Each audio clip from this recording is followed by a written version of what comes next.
اجتماعیت ہوتی ہے آپس کے تعاون سے، اجتماعیت ہوتی ہے آپس کے تعاون سے۔ وہ تعاون یہ ہے کہ خیر کے کاموں میں ایک دوسرے کے کام آؤ۔ خیر کے کام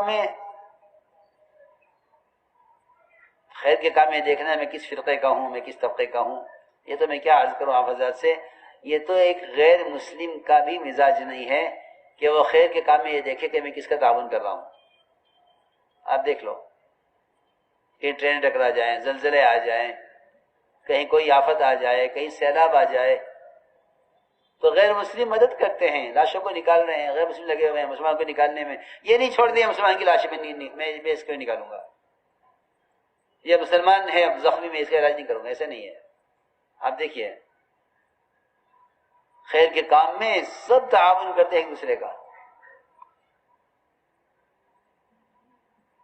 اس لیے کچھ اہم بات میں عرض کر رہا ہوں کہ دین کا کام میں ایک دوسرے کا تعاون کرو،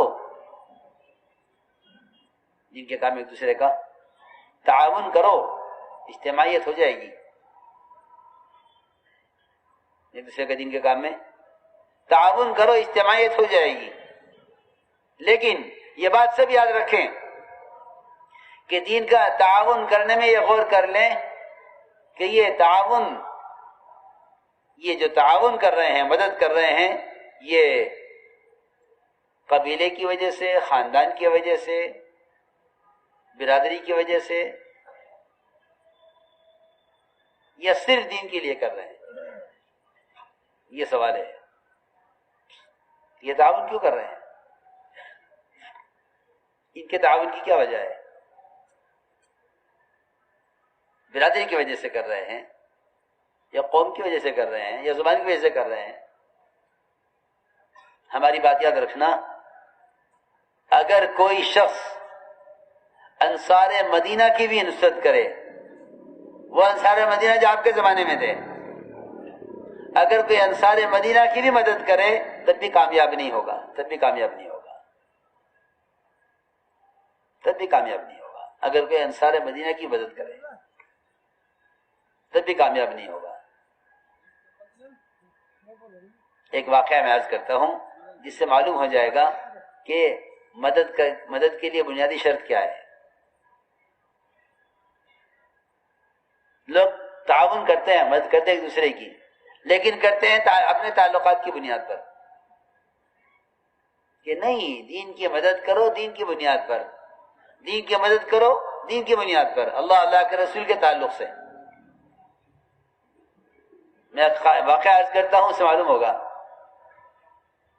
کہ کسی کا تعاون کرنے کے لیے پہلی شرط کیا ہے۔ ایک آدمی تھا قزمان، جب اس کا تذکرہ آتا حضور اکرم صلی اللہ علیہ وسلم کے سامنے تو آپ فرماتے ہیں کہ میں نے قزمان کو جہنم میں دیکھا ہے۔ عجیب بات ہے، اجنبی آدمی تھا، آپ فرماتے ہیں کہ میں نے قزمان کو جہنم میں دیکھا ہے۔ پھر میدان موقع آیا احد کا، موقع آیا احد کا، مسلمانوں کے پیر اکھڑ گئے۔ اچانک یہ قزمان آیا مسلمانوں کی مدد کے لیے، کفار بھی حیران تھے کہ یہ ہمارے میں سے ہے، آج یہ مسلمان ہو گیا، اور صحابہ بھی حیران تھے کہ اس کو تو جہنمی فرمایا آپ صلی اللہ علیہ وسلم نے، اور یہ مسلمانوں کی مدد کر رہا ہے، ہماری طرف آ گیا۔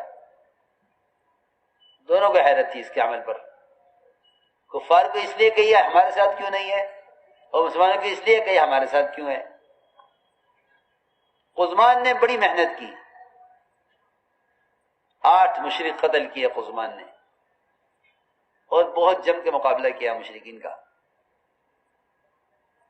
جو بھی مشرک آتا مسلمانوں کی طرف، انصار کی طرف، قزمان آگے بڑھ کے حملہ کرتے،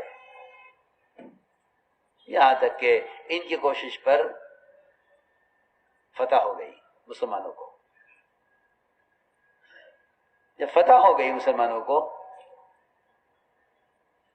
تو اس صحابہ قزمان کے گھر گئے۔ عجیب قصہ ہے، عبرتناک قصہ ہے۔ قزمان کے گھر گئے اور جا کے اس کو اس کے کارنامے پر خوشخبری سنائی کہ قزمان تم نے آج کمال کر دی ہے، تمہارے کارنامے سے، تمہاری کوشش سے آج مسلمانوں کو فتح ہو گئی۔ قزمان تمہیں بشارت ہے، خوشخبری ہے تمہاری اس کوشش پر۔ تو قزمان نے یہ کہا کہ خوشخبری تو اس کو سناؤ جس نے اللہ کے لیے کیا ہو، میں نے تو اپنی قوم کے لیے کیا ہے، کیونکہ انصار میری قوم کے لوگ ہیں اور قوم کا آدمی قوم کی مدد کیا کرتا ہے۔ یہ قزمان نے جواب دیا۔ دیکھو مدد کی، انصار کی لیکن اس لیے کی ہے کہ یہ میرے خاندان کے لوگ ہیں، میرے خاندان کے لوگ ہیں، اس لیے کی ہے۔ چنانچہ روایت میں ہے کہ جب قزمان کے زخموں نے زیادہ اس کو ستایا اور وہ تکلیف برداشت نہ کر سکا تو اس نے ایک تیر کھڑا کیا زمین پر اور اس تیر کے اوپر اپنا سینہ رکھا اور اندر سینے میں تیر گھسایا اور مر گیا۔ یہ اس کا آخری انجام ہوا۔ باوجود بڑا کارنامہ انجام دینے کے، مسلمانوں کو فتح کرا کے، مسلمانوں کی مدد کر کے، پھر بھی انجام یہ ہوا۔ کیوں؟ وَالْعَاقِبَةُ لِلْمُتَّقِينَ کہ انجام، کہ نیک انجام تو متقیوں کے لیے ہے۔ کون متقی؟ کہ متقی مخلص کو کہتے ہیں کہ جس کی نیت میں کوئی فطور نہ ہو، کہ نیت خالص ہو ان کے اللہ کے لیے، کہ ہم اللہ کے دین کی مدد ہے۔ اور واقعی یہ بات سوچنے کی ہے کہ اگر مدد کرنے کی بنیاد اللہ کے لیے ہو تو امت مجتمع ہو جائے گی، امت مجتمع ہو جائے گی۔ جی ہاں، کیونکہ اللہ ایک ہے، اللہ ایک ہے۔ اس سے ہٹ کر اگر کوئی مدد کرے تو پھر مخلوق بہت ہے، اللہ ایک ہے۔ جو اللہ کے لیے کرے گا وہ جمع ہو جائے گا۔ ہاں سیدھی بات ہے، یہ کس لیے کرے گا؟ اللہ کے لیے۔ اللہ کے لیے کرنے والے کسی فرقے کے نہیں ہوتے، کسی پارٹی کے نہیں ہوتے کہ اس پارٹی میں اس پارٹی کے نہیں، سب جگہ پارٹیاں ہیں۔ اسلام میں کوئی پارٹی نہیں ہے، اسلام میں کوئی پارٹی نہیں۔ جی ہاں، ٹھیک ہے، مسلمانوں کا اللہ ایک، ان کا قبلہ ایک، ان کا نبی ایک، ان کا قرآن ایک۔ جی ہاں، نماز کے لیے بھی ایک قبلہ اور اللہ، عبادت کے لیے بھی ایک اللہ۔ جی ہاں، اور ہدایت کے لیے بھی ایک کتاب۔ اس لیے اسلامی پارٹی نہیں ہے کہ یہ کس گروپ کے ہیں، یہ کس خیال کے ہیں، یہ کس ذہن کے ہیں، نہیں۔ اگر اسلامی پارٹی ہے تو دنیا میں پارٹیاں بنیں گی، اور اگر اسلامی پارٹی نہیں ہے تو ساری دنیا اسلام کی طرف آئے گی۔ دور نبوت میں اسلام کے پھیلنے کی بڑی وجہ یہ تھی کہ اسلامی پارٹی نہیں ہے۔ آپس میں ایسی اجتماعیت تھی مسلمانوں کی کہ اگر ایک مشرک جس کو مسلمان قتل کرنا چاہتے ہیں، اس مشرک کو سارے مسلمانوں میں سے ایک مسلمان امان دے دے تو یہ مشرک سارے مسلمانوں کے درمیان محفوظ ہو جاتا تھا۔ یہ معمول ہے کہ ایک مسلمان نے امن دے دیا، سارے مسلمانوں کے یہاں امن ہو گیا۔ اس کے لیے آپس کی اجتماعیت، ایک نے طے کر دیا، سب نے طے کر دیا۔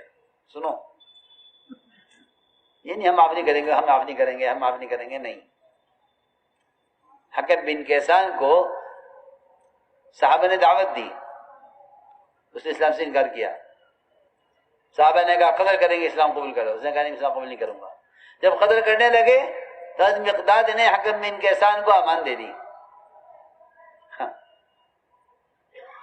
تو سارے مسلمانوں کے درمیان حکم بن کیسان مامون ہو گئے، محفوظ ہو گئے، کوئی کچھ نہیں کہہ سکتا اب ان کو۔ اس کوشش میں تھے کہ حکم بن کیسان کو کسی طرح ماحول میں لے چلو، اللہ کے رسول صلی اللہ علیہ وسلم سے ملاقات کراؤ، آپ دعوت دیں گے اسلام لے آئے گا۔ ہاں، میں تو اس کو بتا رہا تھا کہ آپس کی اجتماعیت ایسی تھی کہ سارے مسلمان اسے قتل کرنا چاہیں، یہ اپنے قبیلے کا سردار تھے حکم بن کیسان۔ جب دیکھا